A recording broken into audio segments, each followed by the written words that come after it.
Durvitarkyatma karmane nirgunaya guneshaya nirgunaya guneshaya sattva staya cha sampratam sattvastaya cha sampratam namastubhyam anantaya durvitarkyatma karmane nirgunaya guneshaya sattvastaya cha sampratam namastubhyam anantaya durvitarkyatma karmane nirgunaya guneshaya sattvastaya cha sampratam.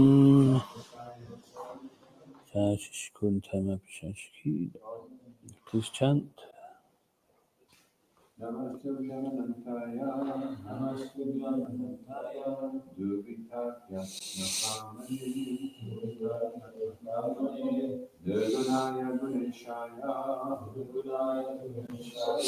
sattvastaya cha sampratam,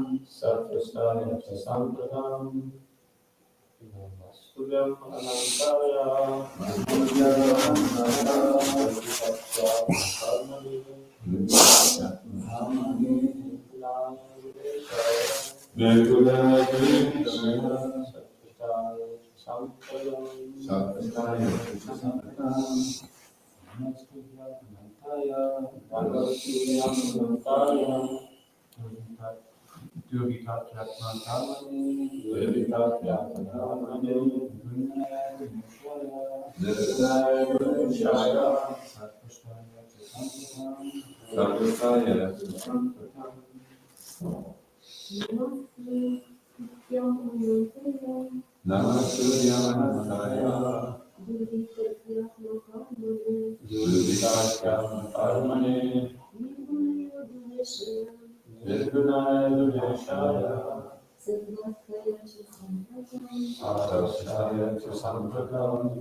Namas, all obeisances.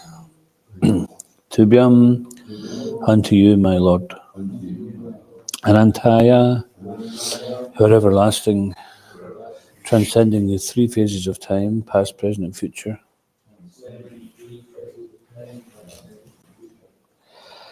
Durvitarkya atmakarmane, unto you who perform inconceivable activities. Nirgunaya, which are all transcendental from the inebriety of material qualities.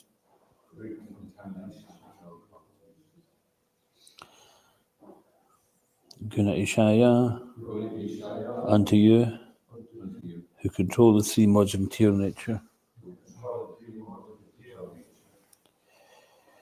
Sattvastaya, who are in favour of the material quality of goodness. Cha, also. Sampratam, at present. Translation, my Lord, all obeisances unto you who are eternal, beyond time's limits of past, present, and future. You are inconceivable in your activities. You are the master of the three modes of material nature, and being transcendental to all material qualities, you are free from material contamination. You are the controller of all three of the modes of nature, but at the present, you are in favour of the quality of goodness. Let us offer our respectful obeisances unto you. Please repeat, my Lord. All obeisances unto you, who are eternal, beyond time's limits of past, present, and future. You are inconceivable in your activities. You are the master of the three modes of material nature, and you are the master of the three modes, and being transcendental to all material qualities, you are free from material contamination. You are the controller of all three of the modes of nature, but at the present you are in favour of the quality of goodness. Let us offer our respectful obeisances unto you. Srila Prabhupada's purport. The Supreme Personality of Godhead controls the material activities manifested by three modes of material nature. As stated in Bhagavad Gita, Nirgunam Guna Bhoktracha, the Supreme Personality of Godhead is always transcendental to the material qualities, Sattva Gun, Rajagun, and Tamagun, but nonetheless he is their controller. The Lord manifests himself in three features as Brahma, Vishnu, and Maheshwar to control these three qualities. He personally takes charge of Sattva Gun as Lord Vishnu, and he entrusts the charge of Rajagun and Tamagun to Lord Brahma and Lord Shiva. Ultimately, however, he is the controller of all three gunas. Lord Brahma, expressing his appreciation, said that because Lord Vishnu has now taken charge of the activities of goodness, there was every hope that the demigods would be successful in fulfilling their desires. The demigods were harassed by the demons who were infested with Tamagun. However, as Lord Brahma has previously described, since the time of Sattvagun has now arrived, the demigods could naturally expect to fulfill their desires. Demigods are supposedly well advanced in knowledge, yet they could not understand the knowledge of the Supreme Personality of Godhead. Therefore, the Lord is addressed here as Anantaya. Although Lord Brahma knows past, present, and future, he is unable to understand the unlimited knowledge of the Supreme Personality of Godhead. Om Agyanat Manandasya Granjana Salakaya Chakshun Tamina Tasmai Shri Gurave Namaha Vikam Karoti Vachalam Pangam Lagayate Gramyat Kripatamaham Vande Shri Grimjanitarnam Jai Shri Krishna Chaitanya Prabhu Nityananda Shri Advaita Gadadhar Shri Vasadi Gaura Bhaktavrinda Hare Krishna Krishna Krishna Hare Hare Hare Rama Rama Rama Hare Hare.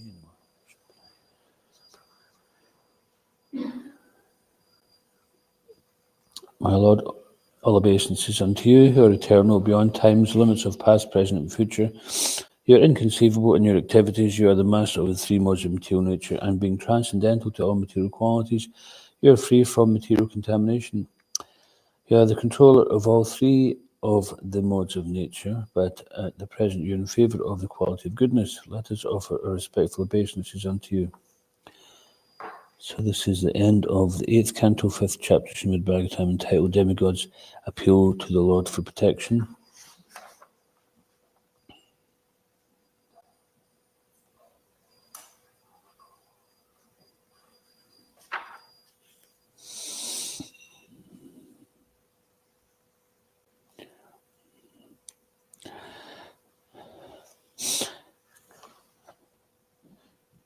So throughout this, we see the demigods, they had some refrain, Prasidatam na Mahavibitu, may that Supreme Lord who is supremely opulent be pleased with us. So the demigods have maintained this respectful attitude.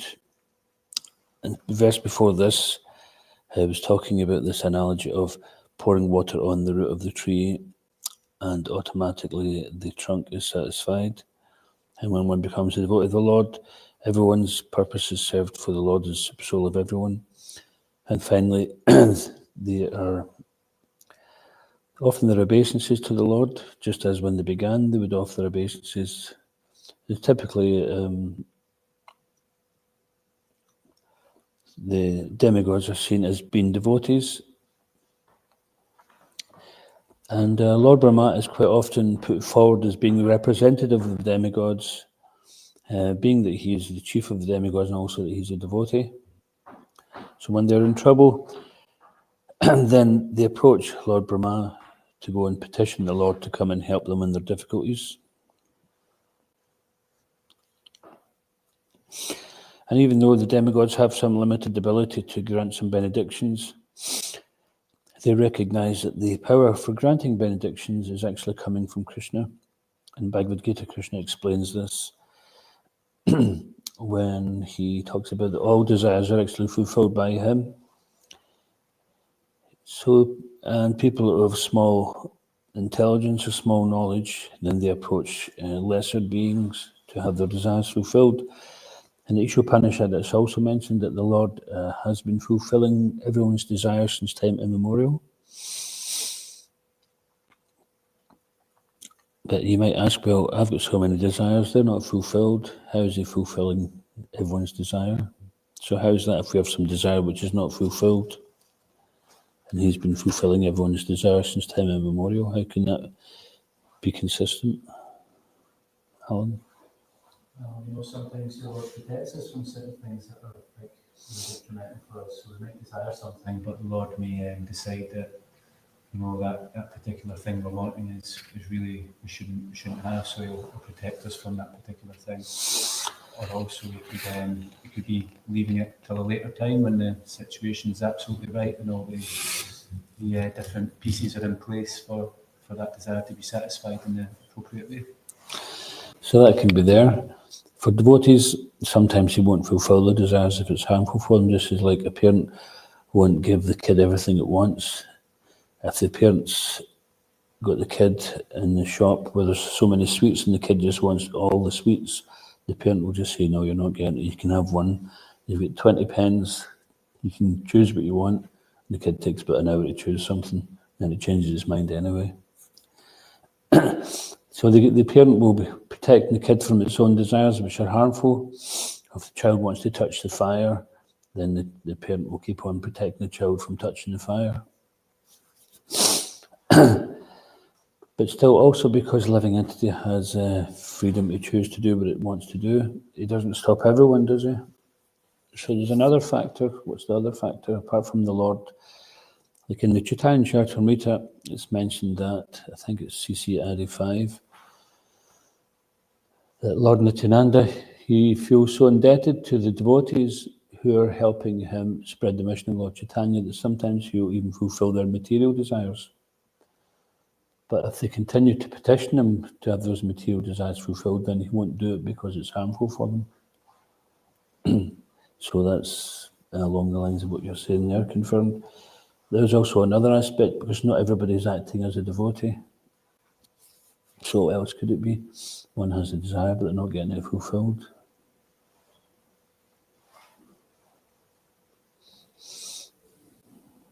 There's another aspect. You may want something, but you might not be able to get it. Why is that? And then non-devotees.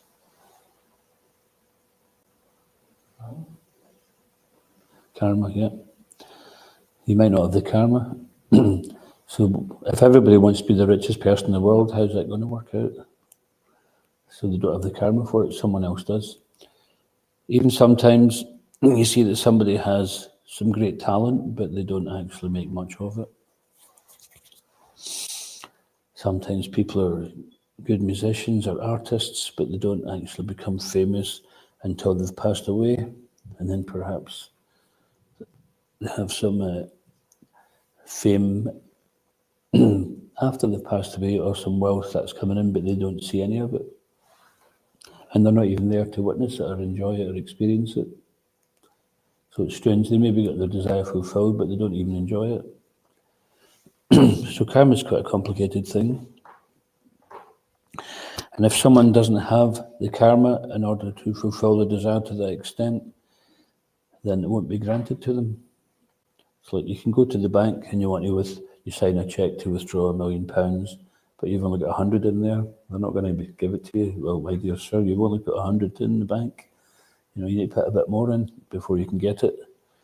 We can give you one with 2 zeros after it, but we can't give you one with 6 zeros after it. So you might get part of your desire fulfilled.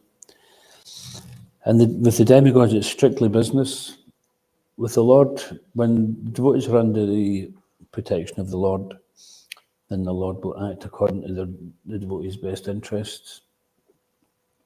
And even in the 7th canto, Prahlad Maharaj is praying to the Lord to be protected from his own lust.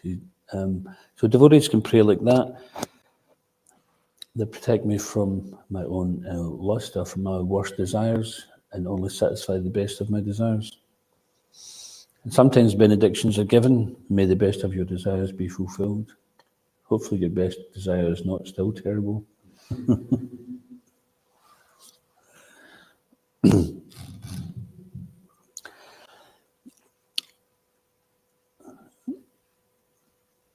So this is the Lord's been fulfilling everyone's desire since time immemorial. This is only one small aspect of the inconceivable potency of the Lord that we struggle. You know, if you ever have to buy a present for someone, you think, how do I buy a present for someone? How can I satisfy them? How can I please them? And then you may pleasantly surprise or please the person,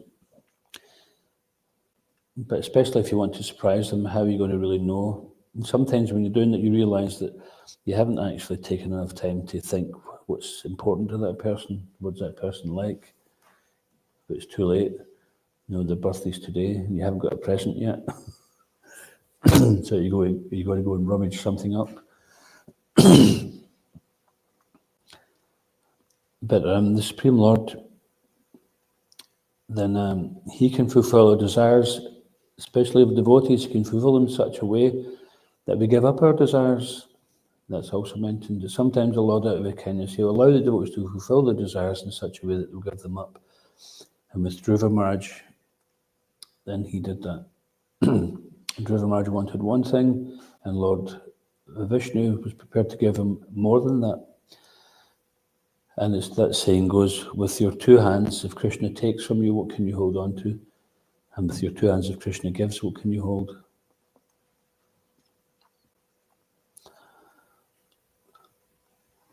There was one devotee in Mayapur. He was heard praying to the deities. They wanted him to become a spiritual master. And he was heard praying to the deities, you know, why did you give me this service? I don't want this. I just want to remain a simple devotee. Whereas other people, they want to be in some position of leadership. But he was given that. He didn't want it. And sometimes that's what happens. The Lord will give you something because it's not going to necessarily distract you. He can trust you with it. And then sometimes he may give it to you because if he doesn't, then you have some unfulfilled desire. Like on Sankirtan, some devotees can do really well, but as soon as they stop doing well, then they stop doing Sankirtan. So the main thing is, and some devotees don't do too well, but then maybe years later, they're still doing it. There was one devotee in Russia, he was doing one book a day for years and years, and he just kept going out trying to do, not that he was only doing one book and then stopping, but he basically would go out at least until he did one book. His determination was to keep going out even though he wasn't very good at it. And then many years later, he actually started just breaking through and doing like 100 books a day or something. So he showed his determination. And who knows what is the individual purpose of the Lord for that particular devotee? Who knows what the Lord has in store for that devotee? Just like for years, Raghunath Maharaj, he was in New Vrindavan, and he was told to go there by Srila Prabhupada. So even though things went astray, because he never heard any instruction contrary to that, then he stayed there. And if he was told to dig a hole one day and then fill it back in the next day, then he would just do that unquestionably. That was the type of faith that he chose to follow. But we see that he's not still stuck there digging holes in New Vrindavan. And so his level of faith kept him, his level of faith in his spiritual master, the spiritual master's order to follow his authority. He put faith in that and he was protected. And he flourished. And his depth of devotion, it became manifest in due course of time. So whatever we do for Krishna, then Krishna will make that successful, and whatever Krishna tries to arrange for us, we don't know what the long-term plan is. We may think, I don't like this, I don't like that. But if we simply just go on like and don't like, then we'll stay on that platform. And this is the wonderful thing about pure devotional service, is that this Guru Parampara system, where we've been engaged practically daily in devotional service, it's given us the opportunity to rise from this level of acting according to like and dislike. And we see this is what's called surrender. So in the beginning of this one, we're hesitant, but we see the example of great devotees like Kunti Devi, etc. The Pandavas, they're not hesitant. The Lord says something and immediately, whatever the direction he says, that's it. We're going in that direction. So we're seeing this is what we're being trained up for, is to be in that camp of devotees who Krishna will say something and we will just respond to that positively. We don't always have to understand it, but sometimes understanding comes when we do it. Because Krishna is inconceivable, we can't expect to know everything before we put our first foot forward. We have to have some faith.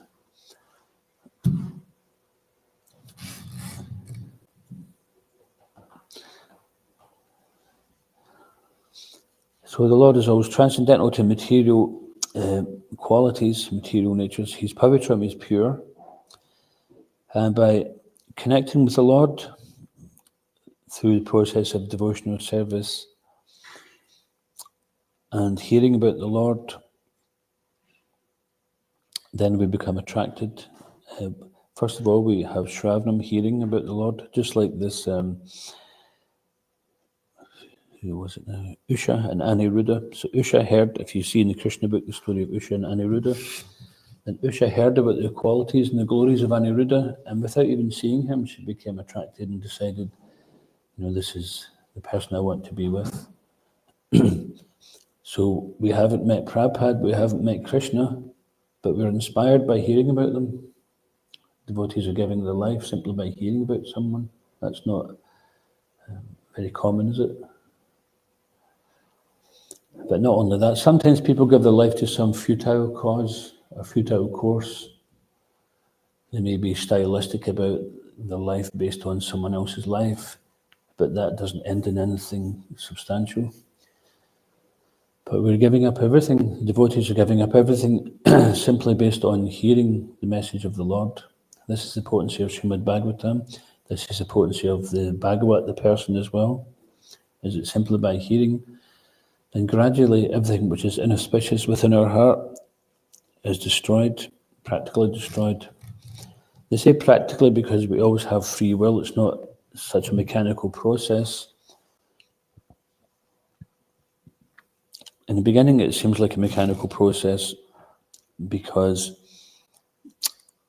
we have to make some intelligent decision to take to a path, and then as the purification proceeds along that path, then we can start to, by the Lord's mercy, the Lord reveals himself bit by bit.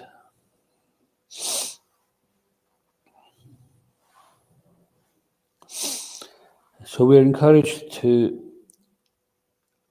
if we want to associate with the Lord, then we're encouraged to disassociate from these lower qualities of material nature, namely passion and ignorance. When Prabhupada arrived in Boston Harbour, he says, you must have some purpose for bringing me here. He says, I can see that everything is affected by the modes of passion and ignorance. I don't know how your message is going to be accepted here, but you brought me here, so please make me dance. So the Prabhupada is showing this is our position here for all of us. It's not that things have changed in the sense that certainly we're not all on our own. We have many devotees, we've got a great support system. Prabhupada's support system was what? Order of the Guru and faith in the Shastra and Parampara. Faith in the spiritual master's instruction. And he had that from day one.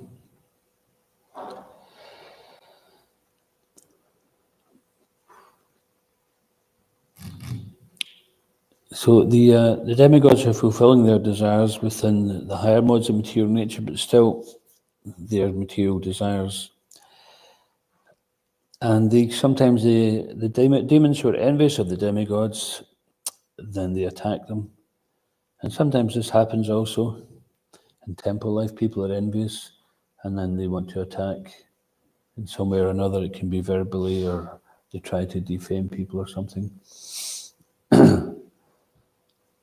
But this can be just like the demigods, they take shelter in the Lord in these circumstances, then that's what we do also. If we're simply trying to serve the Lord, if we have some fault, then we can look at that. We can try to make some improvement. But if someone is envious of you, then it doesn't really matter what you do, that won't cure their envy. Why is that? No matter how much we change, it doesn't stop someone from being envious, does it? They'll be envious of someone else. Our envy is existing independently of circumstances. We put them anywhere else, and then the envy will make them envious of anyone else, especially authority. People are very anti-authoritarian these days. Not because there's any problem with authority, but just because they want to be independent. That's true. And Prabhupada says that practically everything can be used in devotional service, but envy must be given up. And the envy we carry with us, that's our eternal envy. Envy of Krishna. Sometimes the devotees, aspiring devotees, are not prepared to accept that they are envious of Krishna. If we want to enjoy the material world, that means we're envious of Krishna, because he's the supreme enjoyer. So it's easy if we just identify the enemy and say, yeah, I must be envious, I'm in the material world. Just like I remember Harikesh Prabhu was giving a class, and they said there was some instance where some karmis were considering some person being an innocent victim. And he says, there's nobody innocent in the material world. He says, you're in the material world, it means you're guilty. So that seems like quite a hard statement to make, but this is the rules of the game. You come into the material world, you don't know what's, you don't know where you're going to end up, and we may have a certain particular body and position, circumstances, karma in this life, but we don't know what we did in previous lives. Just like in the Mahabharata, we're seeing that people were reaping results of 100 lives prior, things like that. So even if someone was to regress you back a few lives, you might not see anything there, but it could have been a stock of karma from some other time. And as people have been regressed into previous life, and they were shocked to see what they were involved in. And that's why it's quite a dangerous thing, because it can be traumatic to realize what you were doing. So perhaps there's a reason for why we don't know everything, which is all the reactions which are coming on.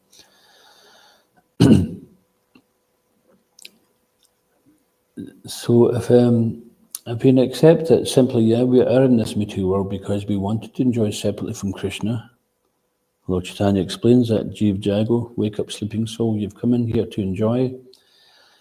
The first canto, Prabhupada talks about the purpose of the material world is for living entities to enjoy separately from Krishna. But in their endeavour to do so, they become frustrated and turn back to Krishna, because it's an incompatible situation, isn't it? Spirit is trying to lord over matter. The spirit is trying to enjoy matter, and that's the incompatible situation.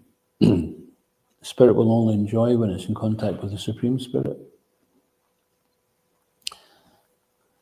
So the demigods have certainly recognized Krishna's supremacy, and they may have some desires to fulfill, and like we were discussing some weeks previously, that some of the demigods will continue to go up higher planetary systems to Tapala Loka, etc., and some will come back down again,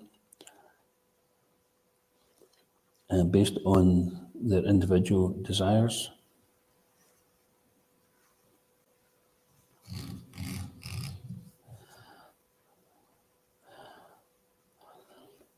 And it's an interesting statement here is, however, as Lord Brahma has previously described, since the time of Sattva-guna has now arrived, the demigods could naturally expect to fulfill their desires.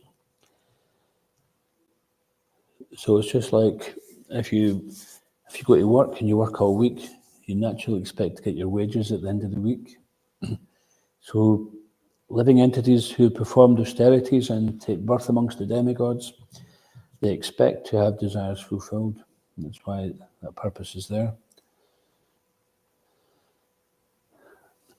There's in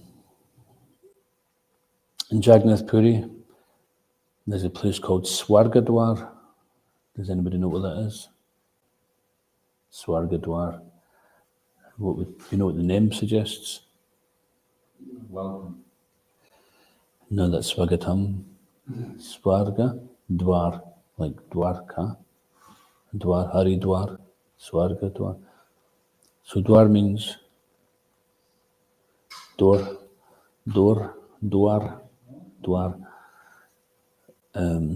or gateway. Like at Jagannath Puri, you've got Singadwar, various gateways to the complex of the Jagannath Temple. So Swargadwar, and Swarga means the heavenly planets. It's actually a crematorium. So they call the crematorium the gateway to the heavenly planets.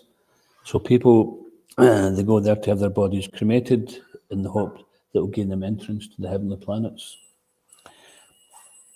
Shri Shri Kodnitai, my Pushashi Jija.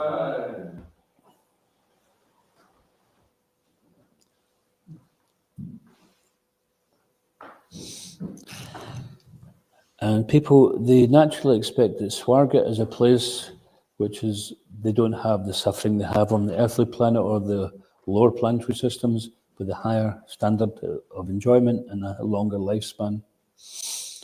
And it's such a long lifespan that they practically forget. It's described that demigods, they're enjoying so much that they forget that they also have to die. And then when do they know then they have to die?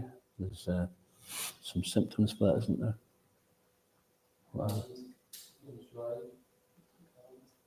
Garland becomes faded, and then what? They realise their time's up, and then they cry, and then that tear comes down as rainfall, and they take birth again. Yeah,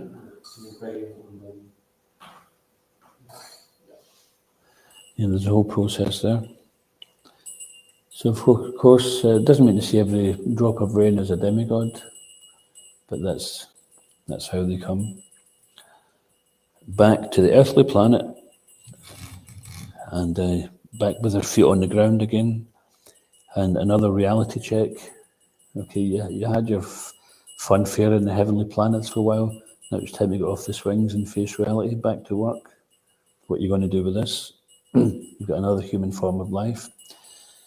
But although Kali Yuga is considered to be the most degraded, then some of the Goswamis, they say that Kali Yuga is the best age, because in such a short time, simply by chanting Hare Krishna, you can get out of this material world.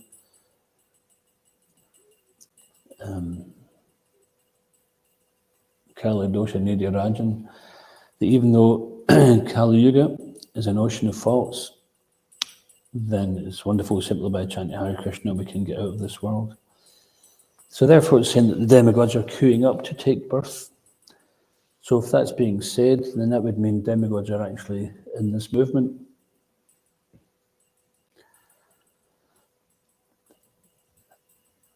But then it would be materialist to think, well, I wonder which one's a demigod. It would be good to go and meet a demigod.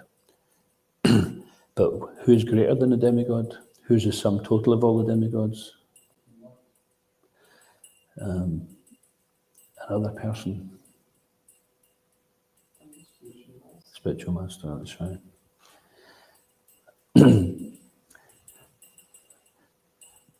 Yes, it's considered the spiritual master. He's actually a sum total of all the demigods. In other words, by connecting with the spiritual master, that you can achieve more than you can achieve through any amount of association with the demigods. And even the demigods, they approach the spiritual master for advice. An example of that, you may have heard, Srila Bhaktivinoda Thakur, I believe it was on a train journey, and Srila Bhaktisiddhanta was a young boy travelling with him at the time, and he'd seen that his father went into some kind of meditation. So when he came back from the meditation, he said to him, my dear father, what was happening? He says, I'll tell you when you're 16. So years later, on his 16th birthday, says, "So what happened then?" You know, as if the conversation just continued. He says, "Actually, I went for a japa walk in the sky, and I seen the demigods, Narad was there, and other demigods were there, and they were discussing this verse. What was it? It was Apichet Sudaracharo. If a devotee performs a sinful act, then he's still considered but saintly. How is that possible?" And then the demigods turn around and they seen Bhaktivinoda, and says, "Oh, here comes Bhaktivinoda, he'll know the answer." So that gives you an example of the demigods. They're also approaching these great devotees. So these great devotees, not mundane personalities who just happen to get it lucky. They come here from the Lord's personal entourage to spread the love of God and to encourage everybody to come back to Krishna. So therefore, getting the association of the spiritual master is actually much more valuable than bumping into one of the demigods, getting a drink of nectar off of them.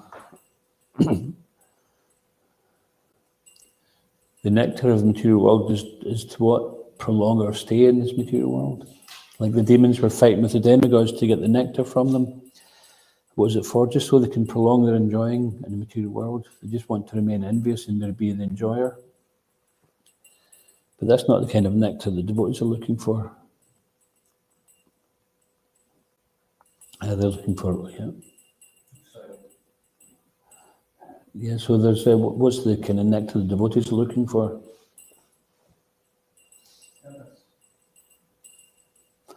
Service, yeah,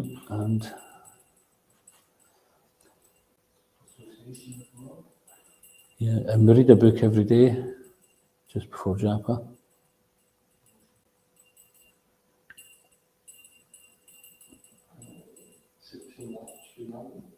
Yeah, Namamrita. So this is where the nectar is coming from. The whole Hare Krishna movement is based on the chant of Hare Krishna. And when we give importance to chanting the holy names, then the nectar of the Lord's association, and because chanting is asking for service, the nectar of service comes as well. Nectar of association of devotees. We used to be, even sometimes devotees were struggling. And you know how sometimes you meet someone, you say, "Oh, how are you today?" It doesn't matter what's going on in them, and they say, "Oh, fine, I'm fine." So the typical devotee answer was, "So how's it going today?" "Oh, nectar poo, nectar bliss." So we used to call them like nectar bliss. What was the term we used to have for them? Yeah, so even if they're struggling, they're just saying nectar, nectar. It's all nectar. They might not be it. The face is saying something different. The face is like looking like they're not tasting nectar. But the fact is, this is like nectar. The material world is like nectar in the beginning and poison in the end. And devotional service for the materially conditioned tastes like poison in the beginning, but nectar in the end. As much as one has to take medicine, which sometimes is very unpalatable, but the medicine will allow you to be healthy again, so you can enjoy life properly. And Prabhupada says that everybody wants to enjoy in life, but they don't know how to enjoy. They're doing things which is either causing them suffering now or going to cause them suffering in the future. But he says, basically, I've come to teach you how to enjoy. And that enjoying is, we put Krishna's enjoyment first. And we make, if that entails we make some sacrifices for Krishna's enjoyment, then we do that. Sometimes it's there, sometimes it's not. Sometimes it's pleasurable doing what we're doing, sometimes it's not. But if we want to learn to love Krishna and want to prove Krishna that we want to enter into a loving relationship with him, then we do things which are pleasing to him as opposed to us. And sometimes even when they're definitely not pleasing to us, and we do them, that's when Krishna is most pleased. Not that he enjoys our suffering, but he sees that we're making a sincere endeavour to do something which is difficult for his pleasure. And therefore it comes to the point where napariyaham, I cannot repay you. The devotees become so dear to Krishna that he cannot bear to be without them, and then he takes them back. So by this, especially this Sankirtan movement, by going out there facing all sorts of difficulties, then we're quickly becoming dear to Krishna. It's the safest place. The safest place in the universe is Kirtan, so what to speak of Brihat Mridanga? We're always, you're doing the right thing, just like the Hawks Prue was saying the other day, that no matter what services you do, your mind can be in one form or another, but if you're doing book distribution, you know that there's no question you're doing the right thing. And if we see that everything else which is going on, and those who are doing everything else, if they're not doing front line, if they see that in relation to supporting that, then they will have the same enthusiasm for that activity. It's one of the purposes of Lord Chaitanya's appearance is to reclaim the fallen souls, and that's what Harinam and book distribution is about. So today is the last day of 2025. Someone's decided to give it a number, and we will be serving the Lord today, and we'll be serving the Lord tomorrow. But you can take these opportunities also if you want to make some resolution. But also it's advised in the Shastra that we don't make vows that we cannot keep.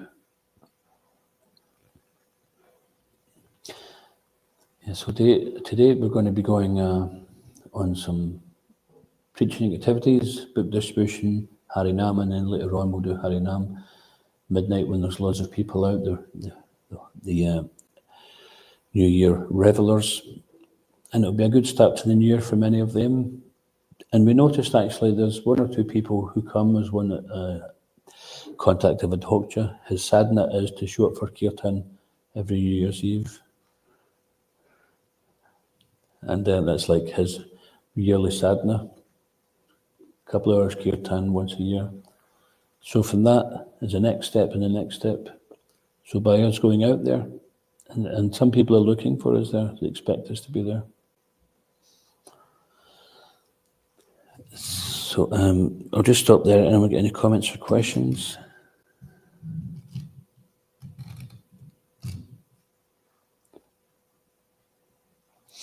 And okay, just the last statement here. Although Lord Brahman knows past, present, and future, he is unable to understand the unlimited knowledge of the Supreme Personality of Godhead.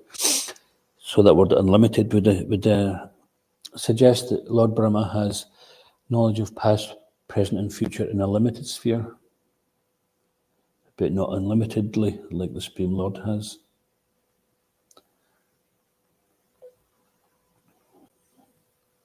And we may have a little knowledge of past, present, and future, but we don't have great knowledge of it.